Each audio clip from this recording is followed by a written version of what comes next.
Hi, welcome to this week's RSAI Capital Recap. Well, with the budget targets released at the end of last week, it's no surprise that the Education Appropriations budget got its first hearing in the Appropriations Subcommittee and in the Appropriations Committee meetings this week. It cuts some early childhood line items in universities, but does promise to keep the commitment to K-12 school aid, so when you talk to your legislators, make sure you tell them thank you for that. The Mentoring and Induction Funding program that used to come out of the Teacher Equality Student Achievement Act funding is gone. It will be permissive for school districts to offer mentoring and induction, but it could be paid either out of professional development or TLC funds, but it won't be a mandated program anymore if this bill moves forward.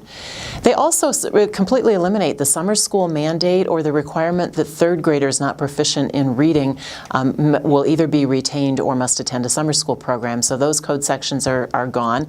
They also strike an appropriation for an attendance center rankings. We used to call that also the state report card.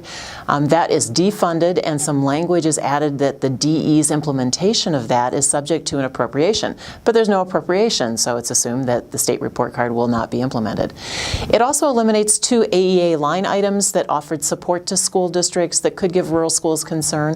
One of them was nearly $1 million to the AEAs to support implementation of the Iowa core curriculum, and the other was $1 million for the AEAs to support schools in their implementation of teacher leadership and compensation.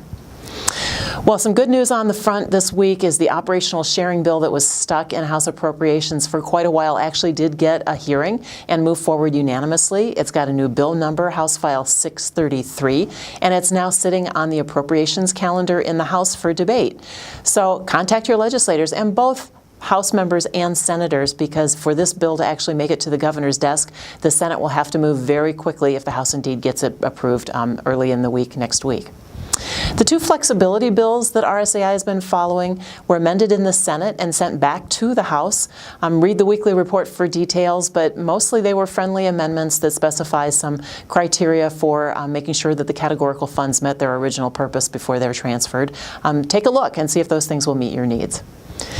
The last bill I wanted to talk about is the Education Omnibus Bill. This is the one that includes online learning and then the provisions that RSAI requested for some career and technical education flexibility. That's still on the House calendar. It was scheduled for a debate today, but they adjourned before getting to it. So we assume it's going to be handled quickly as they finish up their work.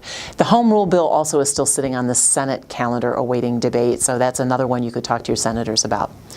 So stay close to your email through the conclusion of the session. We'll keep you updated on things that might happen very quickly at the last minute. That'll give you time to react with any opportunities that are available to you, or maybe prevent some damage that might be heading your way if you know about it in advance, or even take some action to advocate with the governor if we need him to sign or veto something.